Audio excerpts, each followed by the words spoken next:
bonjour et merci de renouveler en tout cas votre confiance à votre chaîne Walim TV. Je reviens encore aujourd'hui pour un nouveau numéro de notre émission Carte sur table.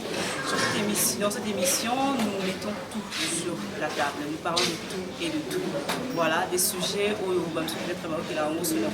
ici dans l'émission Carte sur table, nous mettons en tout cas en exergue ces sujets-là et nous parlons de tout et de tout pour vous que ce que nous allons discuter, ce que nous allons partager pendant cette émission puisse édifier quelqu'un, puisse changer peut-être la perception de choses de quelqu'un. Voilà pourquoi je vous dis bienvenue dans cette émission. Et voilà, je ne suis pas seule pour ce numéro, je suis avec le prophète Roger Diwa. Il est responsable ici à l'église Char des Feux à Bandal. Voilà, à qui je dis déjà bonjour et bienvenue, prophète.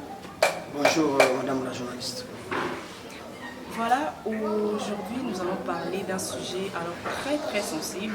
Oui, un sujet que peut-être plusieurs ont honte, voilà, d'en parler, d'aborder. Et nous allons parler de ça avec l'homme de Dieu. Nous parlons de la sexualité et la spiritualité. Voilà. Et d'abord, prophète Roger Diwa, dites-nous, parler de la sexualité à l'église, est-ce un péché? Non, parler de la sexualité à l'église n'est pas tabou parce que déjà il faut savoir que l'église c'est une association. Et en plus c'est l'ensemble des personnes. Dans l'église, il y a toute catégorie de personnes. Il y a des couples, il y a des fiancés, il y a des majeurs, il y a des mineurs. Toutes ces personnes-là doivent avoir suffisamment des enseignements sur le sexe. Parce que je vais vous rappeler que Dieu a mis le sexe dans le corps de l'homme et le sexe est très important. Et d'ailleurs, c'est à travers le sexe que l'homme peut comprendre s'il peut avoir une longévité, ou il peut avoir une courte vie à partir de la manière dont son sexe est en train de fonctionner. Donc parler du sexe à l'église n'est pas tabou. Tout justement, si ce n'est pas un péché, ce n'est pas un tabou, pourquoi est-ce que les pasteurs, les responsables des églises n'en parlent pas tellement? Il faut leur poser la question, peut-être c'est l'hypocrisie. Ils n'ont pas le temps parce que souvent les églises prêchent les gens le ciel, le ciel, le ciel.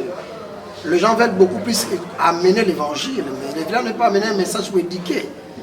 La Bible, quand il s'agit de parler du sexe, la Bible a parlé sans embâche. Lorsqu'il fallait parler du sexe, la Bible a dit qu'Abraham connut sa femme sans embâche.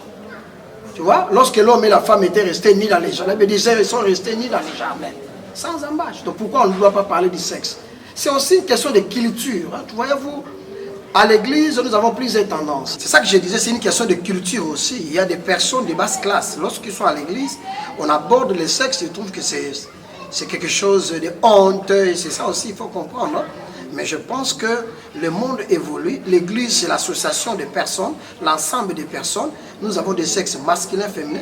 Nous devons enseigner les sexes, comment gérer son sexe, comment vivre avec des personnes de sexe opposé. C'est très important l'église. Voilà, tout justement. Et sinon, papa, lorsqu'on parle de l'examen, parce qu'il y a certaines personnes qui viennent à l'église qui sont assez sensibles. Hein? Peut-être parce que, selon quelques petits renseignements que j'ai faits, la plupart des fois dans les églises, lorsqu'on parle de la sexualité, c'est uniquement dans des réunions peut-être des couples et on épargne un peu les jeunes. Peut-être en parlant de la sexualité dans une assemblée composée des mariés, des non-mariés, pourrait peut-être inciter les non-mariés à pratiquer la sexualité avant le mariage, ce qui me ramène à poser aussi la question de savoir le sexe, doit-on en fait le consommer, l'utiliser seulement dans le toit conjugal ou en dehors du mariage aussi, avant de se marier, c'est aussi faisable? Oui, je vais répondre dans deux volets des choses. Vous avez dit tout à l'heure que ça peut stimuler le jeune à avoir les désirs sexuels avant le mariage. Mais écoutez madame, nous passons combien d'heures à l'église? À peu près 3 heures de temps, 2 heures de temps. Pour les églises qui prennent un peu les cultes à longue, c'est à peu près 4 heures de temps. Et tout ce temps-là, les jeunes, ils suivent à la télé, ils ont des portables. Vous allez empêcher à votre fille de 16 ans de ne pas suivre ses actualités dans son téléphone? Vous allez empêcher à votre fils de ne pas aller chercher? D'ailleurs, ils maîtrisent mieux le téléphone que nous. Ils maîtrisent ça mieux parce qu'ils ont l'expérience. Alors, je ne pense pas, moi, quand il s'agit de prêche le sexe, mes enfants sont là. Je vis avec mon fils comme mon ami, avec ma fille comme mon ami, on se dit de tout. Lorsque j'enseigne des choses qui est aussi pour son bien, pour son intérêt, je ne pense pas qu'on peut dire que c'est inciter les jeunes à avoir les désirs sexuels avant les mariages. Non. Et puis vous avez encore dit que, est-ce qu'il y a l'âge approprié pour les sexes? Bon, tout dépend de l'éducation. Mais moi je pense que, lorsque Dieu avait créé l'homme, Dieu a fait qu'à un certain âge, que les organes sexuels de l'homme puissent se développer et l'homme puisse atteindre ce qu'on appelle la puberté, tu vois. Et Dieu a fait ça pourquoi? Pourquoi Dieu a permis que, à un certain âge, 18 ans, 20 ans, que l'homme puisse atteindre la puberté. La puberté veut dire l'homme commence, ou l'homme ou la femme commence à ressentir un besoin d'un autre partenaire contraire à lui. Un besoin sexuel. C'est automatique, un mécanisme, l'homme commence à sentir le besoin d'un partenaire. Mais si peut-être dans les églises, on essaie de gérer ça, pour dire que avant les mariages, il ne faut pas faire ça, il ne faut pas faire ça, c'est pour éviter l'utilisation abusive du sexe. C'est pour éviter aussi que n'importe quoi se fasse dans l'assemblée ou dans la société. Même Dieu, lorsqu'il a créé l'homme, Dieu a donné à l'homme trois choses. Il a donné à l'homme la loi, il a donné à l'homme l'interdiction, il a donné aussi à l'homme la sanction. Donc voilà pourquoi on a essayé un peu de mettre des structures, des règles par rapport à ça, que pour connaître un homme ou une femme, il faut atteindre, il faut avoir l'âge du mariage. Il faut se marier d'abord. Parce que ce qui est péché, ce qui est interdit aux États-Unis, doit aussi être péché au Congo. Ou ce qui est péché au Congo doit être aussi péché en France. Tout dépend des cultures, comme j'ai dit. Mais il n'y a pas l'âge approprié pour le sexe. Il n'y a pas l'âge approprié. Au village, les gens font le sexe avant les mariages. Pour des questions d'ordre spirituel et d'ordre social. D'ordre spirituel, les principes que Dieu a donnés, pour se marier, il faut avoir un minimum à payer quand même la dot pour le respect de la famille. D'ordre social, pour éviter n'importe quoi se fasse, de n'importe quelle manière. Voilà pourquoi on a essayé de mettre l'âge. On suppose qu'il faut avoir les moyens pour payer la dot ou la pré-dot pour avoir votre épouse. Mais il n'y a pas vraiment l'âge, parce que même une fille de 18 ans peut se marier lorsqu'il atteint déjà la puberté. C'est comme ça. Mais bon, si je vous ai en tout cas bien saisi, c'est que pratiquer le sexe avant le mariage, c'est pas un péché. Bon, quittons le contexte des péchés, parce que Dieu ne se marie pas. Vous devez comprendre qu'il y a des choses que Dieu a créées pour les hommes. Dieu n'a pas créé ça pour lui. Nous, les Africains, on voit les péchés partout. Partout. Tu vois, j'ai vu un papa, excusez-moi, j'avais dit sans tabou, c'est une émission sans tabou. Un papa qui est en train de baiser sa femme d'une manière que tous on connaît. Il est en train d'embrasser sa femme sexuellement, il met sa bouche dans le sexe de sa femme. Il confesse, il dit que non, dans de quoi. Dans le sexe, dans le lit conjugal, Dieu n'interdit pas les actes. Dieu n'interdit pas les actes. Il y a des séminaires aujourd'hui, on ne fait pas ça des abominations, des positions de chiens. Non, non, non, non. Dans le sexe, vous avez dit l'émission sans tabou, Dieu n'interdit pas les positions, Dieu n'interdit pas les actes. Lorsque vous êtes légalement, vous avez le droit d'avoir votre femme, vous pouvez faire tout faire. Dieu n'est pas contre, il n'est pas pour de ça. Il trouve les gens qui sont en train de s'amuser, le sexe, c'est comme ça. Mais dire que c'est un péché ou ce n'est pas un péché, je ne voulais pas qu'on évolue beaucoup plus dans un contexte de péché. Si c'est un péché ou c'est péché. Mais je vous ai dit tout à l'heure, Dieu a mis dans l'homme le désir sexuel. La puberté, est-ce que quand il s'agit de la puberté, il s'agit de péché ou non? Vous allez interdire à votre organe de ne pas avoir l'envie d'avoir le sexe. Vous avez dit que non, il faut qu'on y batte là, oui. Voilà pourquoi j'ai dit, les hommes ont essayé de mettre les structures pour gérer ces domaines-là. Dieu aussi a essayé de mettre une ligne de conduite à suivre, une ligne de conduite par rapport à ça. Mais, lorsque quelqu'un fait le sexe avant le mariage, peut-être qu'il a abusé de l'homme ou la femme, selon la société. Mais dit que conteste ces péchés, je ne trouve pas Dieu dedans. Je ne trouve pas Dieu dedans. Mais l'apôtre Paul dit, qu'en fait, dans le livre de Corinthiens ou Éphésiens, si je m'abuse, où il parle, il dit, la Bible dit en fait les fornicateurs, les impudiques, les menteurs, les escrocs, déjà les fornicateurs, d'après ce que moi j'ai lu dans le dictionnaire, le dictionnaire définit les fornicateurs comme tous ceux-là qui pratiquent l'acte sexuel avant le mariage. Mais la Bible, quand il parle de fornicateurs, il dit ceux-là, les fornicateurs, les impudiques, n'hériteront pas le royaume des cieux. Mais parce qu'on est quand même aussi dans le contexte où on parle de choses, ce sont des choses sensibles, mais on en parle pour aider également ceux qui sont dans les erreurs, ceux qui sont dans l'erreur, les fidèles, les chrétiens qui viennent à l'église, mais qui sont peut-être dans les erreurs, pour essayer d'éclairer leur lanterne. C'est pour ça que nous parlons de ces choses-là. Maintenant, que dites-vous par rapport à ça? Bon, je dis que Je ne voulais pas évoluer dans un contexte de péché où Paul a dit ou pas péché. Mais je pense que les épîtres de Paul sont sacrés, mais il a écrit aux Éphèses. L'apôtre Paul était en train d'éduquer l'église par rapport au comportement sexuel. Moi aussi, je peux éduquer mon église par rapport au comportement sexuel, comment ils doivent vivre par rapport au sexe, comment gérer le sexe. On ne va pas prendre tout ce que Paul a dit aux Corinthiens ou aux Éphésiens comme notre vie aujourd'hui. Mais, je vous ai dit tout à l'heure, je ne peux pas dire aux gens de pratiquer le sexe. Même moi, je ne serais pas content lorsque ma fille n'a pas encore atteint l'âge du mariage et qu'on lui pratique le sexe. Ou mon fils qui n'a pas atteint l'âge du mariage et qui va pratiquer le sexe. Il peut tomber dans plusieurs maladies. Socialement, on interdit ça. Mais, il ne faut pas qu'on évolue dans un sens de péché. Paul a dit ça.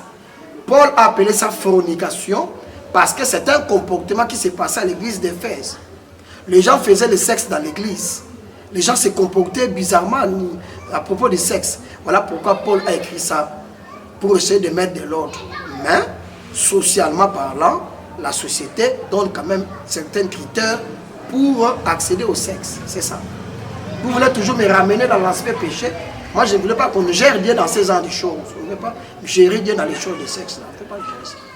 Mais quand même, tout pour la gloire de Dieu, non? Tout pour la gloire de Dieu. Et on est chrétien. On est chrétien et notre constitution, notre livre sacré, notre marche à suivre, on le tire dans la Bible. C'est pour cette raison que, voilà, à chaque fois, quand il faut parler, il faut soutenir telle chose, être contre telle chose, il faudra toujours le faire à la lumière de la parole. C'est pour cette raison. Non, vous appelez la lumière de la parole seulement la Bible. Mais votre ancêtre qui a vécu avant 1482, il n'a jamais fait le sexe. Et s'il faut expliquer ça, il devait soutenir ça, c'est qui est base de Soubassoma. Votre grand-père ou votre grand-mère qui a vécu avant 1482, avant que Dioka vous amène la Bible, lorsqu'on lui pose la question que vous me posez maintenant, pour qu'on élit, parlez-moi un peu de sexe, il va vous dire maintenant c'est quel soubassement il va prendre. Il faut éviter, voyez-vous les chrétiens aujourd'hui, hein? Vous voulez mettre Dieu dans même ceux qui ne consomment pas Dieu. Vous voulez voir Dieu partout, pourquoi? C'est une question d'ordre social, une question d'ordre de vie humaine. Même les animaux ont leur anthropologie. On a appris la philosophie des animaux, la psychologie des animaux, la psychologie humaine. Vous allez interroger un animal, une chèvre, pourquoi vous avez fait le sexe? Hein? Moi je pense que ce n'est pas ça. C'est une question d'ordre social. La Bible parle aussi du social. La Bible a été écrite pour un peuple. Dans la Bible, il y a la vie d'un peuple. Dans la Bible, il y a un comportement qu'on est tenté de dire, ou de d'instruire. Dans la Bible, il y a aussi la façon de manger, la médecine. Parce que la Bible vous demande de ne pas faire l'excès de table. De ne pas beaucoup manger ceci, de ne pas beaucoup manger ceci. La Bible ne vous interdit pas de manger, de boire, mais vous donne une ligne de conduite à suivre. La question du sexe, madame, je vous dis comme un homme expérimenté, comme un homme scientifique et spirituel, nous ne devons pas beaucoup parler des questions de sexe spirituellement, parce que Dieu ne se marie pas. Mais Dieu a autorisé aux hommes de se marier. Lorsqu'il faut parler du sexe, nous devons parler ça socialement. Mais on peut toujours adapter ça par rapport, vous parlez de la Bible, à ceux qui ont vécu avant nous. Mais il ne faut jamais dire que tout ce qu'on doit faire sur le sexe doit être soutenu dans la Bible. Est-ce que lorsque vous mangez les oreilles de votre mari, la Bible a écrit ça? Toi, tu n'as jamais mangé les oreilles de ton fiancé. La Bible vous a dit de porter les alliances, de mettre les alliances. C'est la Bible qui t'a dit de mettre le rouge en lèvres. C'est la Bible. La Bible a parlé de préservatifs. La Bible, il y en a. Alors, s'il faut aller dans ce sens-là, parlons de tout ça. La Bible vous a parlé des femmes qui mettent beaucoup de monde, il faut faire les naissances désirables. Il faut aller prendre les piqûres ou le plastique pour espacer les naissances. La Bible a parlé de ça. Non, c'est une question d'ordre social.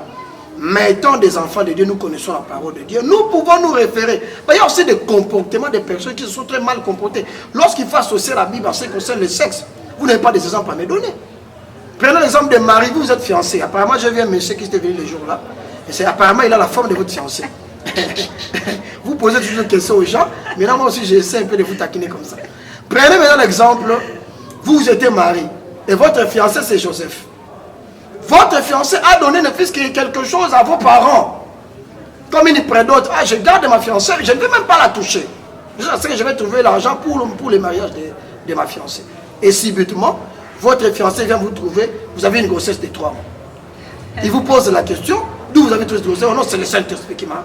C'est le Saint-Esprit qui m'a... Mais le Saint-Esprit, la puissance du Saint-Esprit descendue sur elle. Mais madame, vous êtes intellectuel. Lorsqu'il y a une grossesse entre spirituellement, comment ça peut naître physiquement? Parce que Jésus avait une vie humaine. Et où alors son père c'est qui? Il faut comprendre aussi de l'amalgame que les Occidentaux utilisent pour camoufler la vérité biblique. Vous vous mettez à la place de Joseph lorsqu'il a vu sa fiancée avec une grossesse. Est-ce que Joseph pouvait encore témoigner de Dieu? Non, et lorsqu'il prend la décision de vouloir rompre, Dieu lui impose ses fiancés. C'est un comportement que vous voulez dire que la Bible parle de sexe. Dans la Bible, on vous demande d'une femme qui s'appelle Sarah qui a demandé à son mari Abraham de coucher avec sa prostituée. Ça, c'est bon. On nous parle de David qui a vu la femme de son militaire en train de se laver. Elle a couché avec cette femme-là. Elle a même engendré un fils. Et Dieu demande à son fils là de construire le tabernacle. Vous voulez prendre Dieu pour qui même? Non, mais l'histoire par exemple de Sarah et Abraham, Sarah qui donne Agar à Abraham.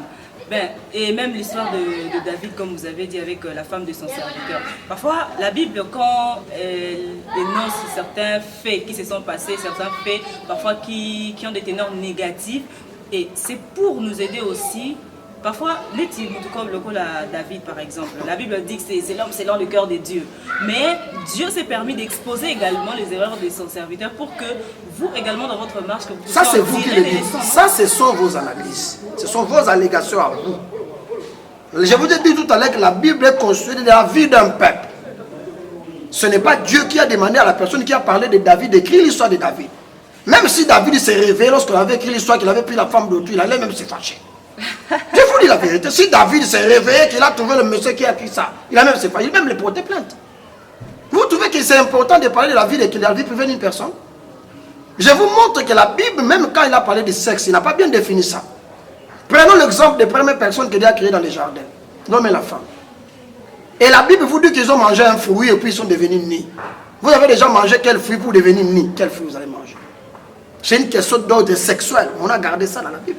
Donc l'arbre du milieu du jardin, là, c'est le sexe. Et vous connaissez ce qu'est l'arbre? Si c'est tonneau, dites-nous d'aller manger tous pour qu'on devienne nus. Je ne sais pas, peut-être les safoutiers. Mais moi, je vous dis que j'ai fait la théologie, je suis scientifique, je vous dis que dans la Bible, il y a des choses qu'on doit revoir, non pas parce que les gens n'ont pas été inspirés, mais parce que les gens qui ont interprété et écrit la Bible ont ajouté des choses qui ne sont pas éducatives pour la vie sociale des gens. Moi, j'ai dit ça. Dans la Bible, aujourd'hui, il y a des contextes qu'on doit modifier parce que les écrivains ont exagéré. Ils ont écrit selon leurs passions, selon leurs sentiments. La Bible, c'est un livre sacré, mais il faut aussi connaître, il y a les ongues de la Bible. Hein. Les ongues de la Bible. La Bible contient aussi beaucoup d'erreurs étymologiques ou théologiques. Tu vois, sur le plan d'éthique. Vous allez trouver un homme qu'on appelle Noé qui a pris la boisson et qui est resté nu. L'histoire de la Bible, lorsque vous allez voir des grands personnages de la Bible, ont été très mal définis sur le point d'ordre social, leur foyer, la vie sexuelle. Donc, lorsqu'il faut aborder le sexe, je voulais beaucoup plus que tu puisses comprendre que le sexe, c'est une question d'ordre social. Toutes les règles qu'on établit par rapport au sexe, c'est social. Parce que Dieu ne se marie pas, et les anges même ne se marient pas. Mais la même Bible vous dit que les anges ont couché avec les filles de ce monde, et ils ont même mis au monde avec ces filles. Mais par là, vous voulez nous faire croire que dans la Bible, donc, il y a une partie de vérité, il y a une partie de mensonge, car la Bible dit, il y a un verset biblique qui dit, je ne suis pas pasteur, toute écriture est inspirée de Dieu. Maintenant, je ne sais pas, quand vous dites ça, là, ces personnes-là, hein, elles n'ont pas été poussées par le Saint-Esprit pour écrire, c'est que, parce que Dieu peut utiliser un païen. Dieu peut utiliser un païen selon les hommes. Ils ont interprété. Lorsque vous allez à l'université, vous avez votre diplôme de licence comme vous l'avez, vous n'avez pas été poussé par l'esprit. Dieu vous a donné l'intelligence. Même il y a aussi des païens qui ont eu parfois des pourcentages plus que vous. Il ne faut jamais croire que Dieu c'est votre oncle maternel. Lorsque vous avez faim, vous allez le voir. Dieu est Dieu de tout le monde. Lorsqu'il faut parler scientifiquement, les gens ont écrit la Bible, ils ont écrit la Bible scientifiquement. Moi j'ai eu un cours de l'église et développement. Moi j'ai eu les cours de l'étymologie biblique. Et j'ai eu un diplôme de licence quand même en théologie. Et je suis en train de faire encore les études. Je vous dis que les gens ont interprété la Bible, ils ont trouvé le fossé qu'il y avait des écrits, ils ont interprété la Bible. pendant l'interprétation, il dit on peut glisser des erreurs. Vous savez, pendant la persécution de l'église, les apôtres étaient nomades, ils fuyaient même la persécution. Il y a eu beaucoup de choses qui étaient modifiées. Même à l'époque où Constantin avait reconnu l'église chrétienne comme l'église des nobles, il y a eu beaucoup de choses qui étaient perturbées par rapport à l'histoire. Pourquoi vous voulez attribuer une question sexuelle à Dieu? Pourquoi vous voulez attribuer ça? Je ne dis pas que c'est autorisé de faire le sexe avant le mariage. Mais je dis que c'est une question d'ordre social des humains. Si aujourd'hui la famille X dit à la famille Y, biso po ba moi na biso somela biso kali pamante ka pesa biso ezali mariage. Bible bi nyonso bo kanga na se e kama na likolo. Nzamba pesi bino bokanga, nzamba kamna bino bokanga na se. So bino bokanga nzambi na ndimi na prendre jusqu'à apte. Je prends acte de ça. Comme ce n'est pas mauvais, j'accepte qu'à un certain âge, il faut payer la dot pour prendre votre épouse. Mais c'est une question d'ordre social. D'accord. Mais pour revenir encore vraiment en arrière, vous avez dit, hein, vous avez évoqué quelque chose qui m'a beaucoup tiqué, alors qui me pousse à vous poser une question de savoir, il y a ces pratiques sexuelles qui se font actuellement, et surtout avec aussi la modernisation ici, en tout cas, les choses ne font que s'évoluer, même le sexe aussi évolue, si je peux dire ça comme ça. Et il y a ces pratiques qu'on appelle la fellation par exemple, faire l'amour par derrière, il y a des pratiques comme la cave, comme la pipe par exemple. Ces pratiques-là, est-ce que ce sont des choses quand même, ce ne sont pas des péchés en fait, c'est acceptable? Bon, c'est comme si vous me posez la question, lorsque je me donne du foufou avec des pondos, avec les Thompson, je peux manger ça avec quelle position? Si je mange ça debout, c'est un péché. Si je mange ça assis, ça sera comment? Et si je mange, je dors en couchant, je mange mon foufou? C'est une question que vous me posez. Je vous ai dit que tout dépend de l'individu. Le sexe, on le fait pour l'autre. Vous avez dit tout à l'heure que le sexe évolue. La vie sexuelle a évolué, mais pas le sexe, parce que c'est toujours la même chose. Hein? C'est toujours la même chose. Je ne pense pas Dieu qui ne se marie pas, vouloir chercher à s'ingérer beaucoup dans les problèmes de sexe. Lorsque dans la Bible, il y a des livres comme de Lévitique, des Deutéronome, pas même Deutéronome, Lévitique, Nombre. Lorsque vous allez voir Lévitique, ça concerne la vie des personnes. Comment les gens doivent vivre, les lois par rapport à la vie. Il y a tout le monde qui vivre, moi si, soit dans makila, ça la beauté, nombre wana. Parce que le peuple, comme il est payé, il fallait quand même une structure, il y a vie, hors de mon zala. Il y a un livre, le Deutéronome, Lévitique, nombre, comment maki. Vous allez constater dans le livre, il y a belé. Lorsqu'une femme a une gomorrhée, il ne peut pas toucher comme ça, il ne peut pas manger comme ça, il ne peut pas faire comme ça, il ne peut pas faire comme ça. Parce qu'on avait vu quand même aussi les gens commencer à exagérer de faire n'importe quoi. Voilà pourquoi ils ont mis des lois, des règles pour structurer les choses. Lorsque l'homme et la femme sont dans leur lit conjugal, ce que l'homme trouve bon à faire pour plaire à sa femme peut le faire sans interdiction. Ce que la femme trouve bon à faire pour son homme peut le faire sans interdiction. Parce que le sexe, on le fait pour l'autre. Vous ne faites pas les rapports sexuels pour vous. Vous le faites pour l'autre. Lorsque vous êtes trop spirituel, vous allez remarquer un frère qui a fait, il a 25 ans, il a fini sa licence, à 27 ans il se marie. Ce frère n'a pas amené toutefois une vie de désordre.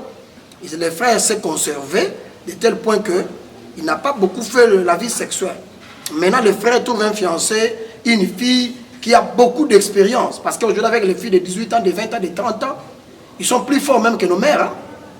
Alors, lorsqu'il va tomber avec une fille comme ça, qui a déjà atteint deuxième dan en judo, ou ceinture noire, troisième dan, quatrième dan en boxe, ou en karaté, ou en lutte, et le frère qui a encore ceinture jaune, il faut vous imaginer le sort de ces mariages-là. Il n'y aura pas l'équilibre. Parce que le frère sera dans l'insatisfaction. La sœur aussi sera dans l'insatisfaction. Parce que le frère ne saura pas remplir les besoins de cette sœur-là. C'est ça même les causes de divorce aujourd'hui, les déséquilibres.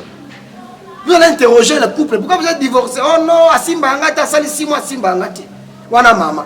Ok, vous n'avez pas papa, on a la moi, c'est mon soupa qui parle. Aujourd'hui, le monde est agité à cause du sexe. Pourquoi? Comme par exemple, vous, bon, apparemment, vous êtes quelqu'un qui est trop versé dans les études, lire beaucoup d'histoire. Pour moi, il fallait aller être même mamelo, hein, c'est mieux pour moi. Alors, lorsque vous trouvez un frère, malheureusement que le frère que je vis là, il ne ressemble pas comme ça. Vous trouvez un frère expérimenté dans ce domaine-là, vous pouvez avoir des problèmes. Voilà pourquoi il faut équilibrer ça. Voilà pourquoi je vous ai répondu que on ne doit pas interdire à un couple qui est en train de faire le sexe de ne pas faire ça, de ne pas faire ça, de ne pas faire ça. Parce que c'est une question de plaisir. Le sexe, Dieu l'a fait quand il a vu l'homme était seul. Et il a créé la femme pour l'homme. Et c'est Adam qui a dit, voici cette fois-ci l'os de mes os. Dieu avait tout créé, tout était bon. Il avait fini son plan d'action. Comme un grand architecte, il avait déjà fini.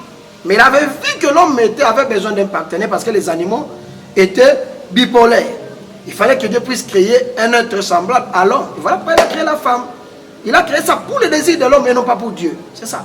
D'accord. Maintenant, Dieu étant architecte, comme vous avez dit, il a tout créé, il a tout fini. Maintenant, quand deux partenaires se rencontrent et que voilà, peut-être ils ont des passés différents, et admettons par exemple que la femme qui a connu beaucoup d'expérience en matière d'homme, tout ça se retrouve face à un homme qui a un engin beaucoup plus réduit, peut-être que la femme. Maintenant, augmenter le volume du sexe, c'est un péché. Bon, on ne peut pas augmenter le sexe de quelqu'un parce que c'est Dieu qui connaît la taille de quelqu'un. Vous savez, le sexe dépend de votre morphologie, de votre taille. C'est ça que vous oubliez.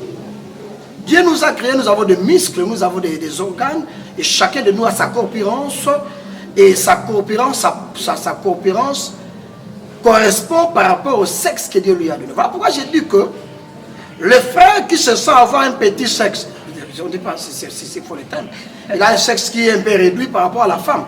Et la question que le frère écoute un numéro n'a été. Il y a un sexe qui a écouté un montant à sala déjà dans la deuxième dame. Mais na pensée en Nzambe, il faut le monter par la Vierge. Na pensée à vous n'engos on chaque Nzambe na kat.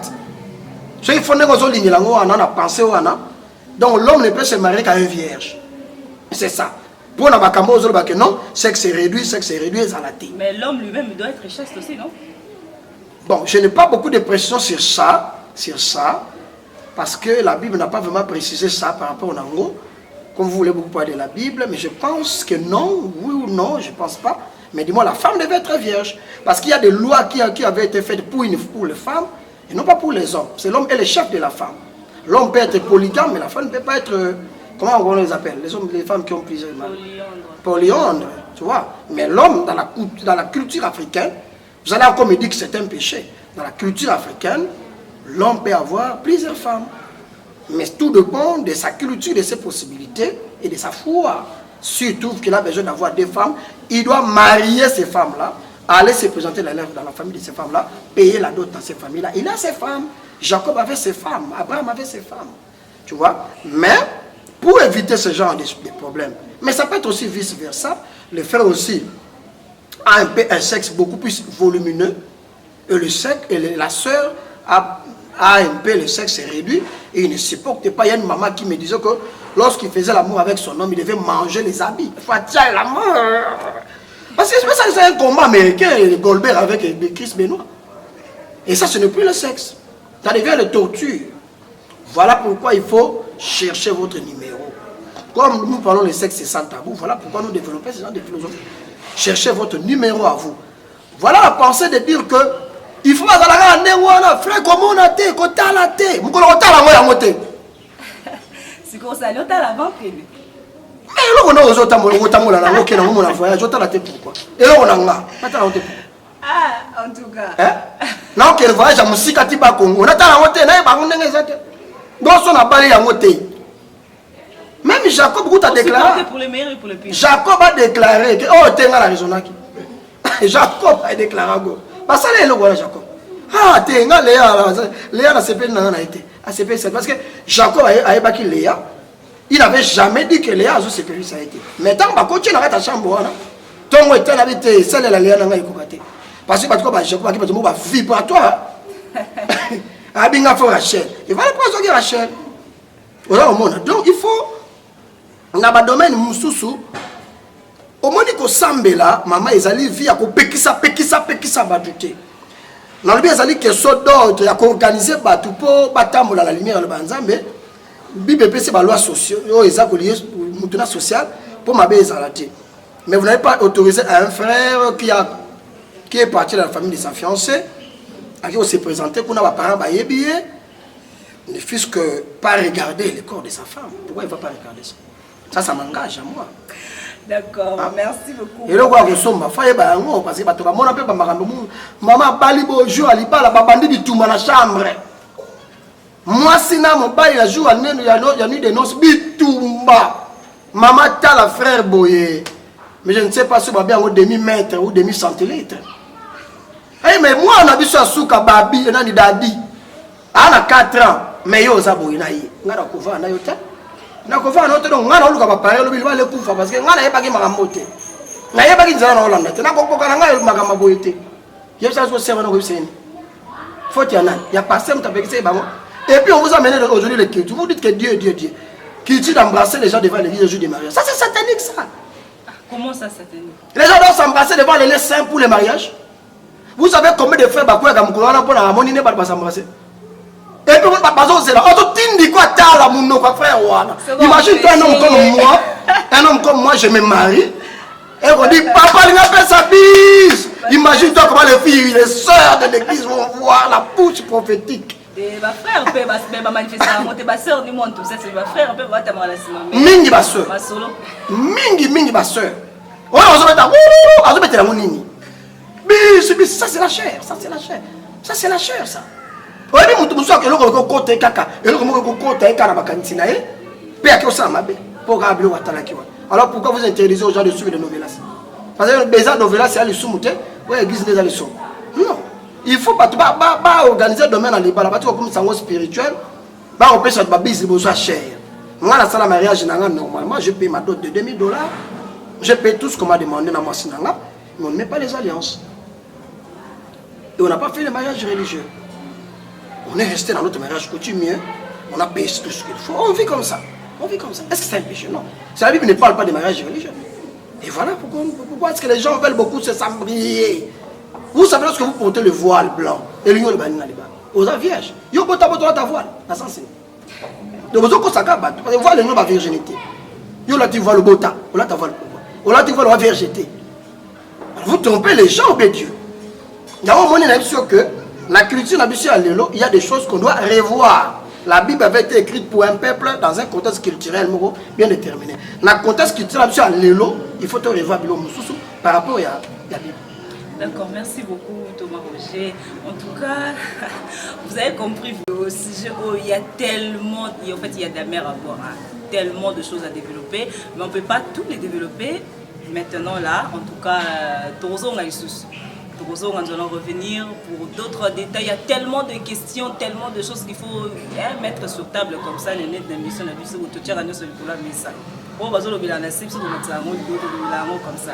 Et vous avez des questions à poser, peut-être un couple à poser pasteur, question mon sexe, mon pasteur, mon charnel, charnel.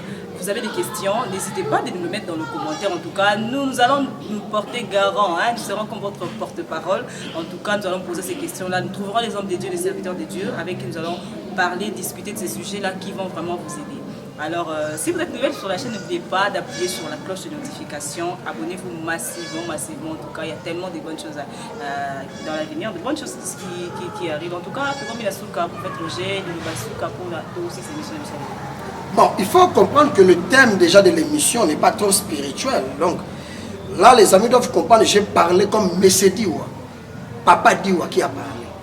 Parce que je vous ai dit, j'insiste sur mon point de vue, que lorsqu'il faut parler du sexe, c'est une question d'ordre social.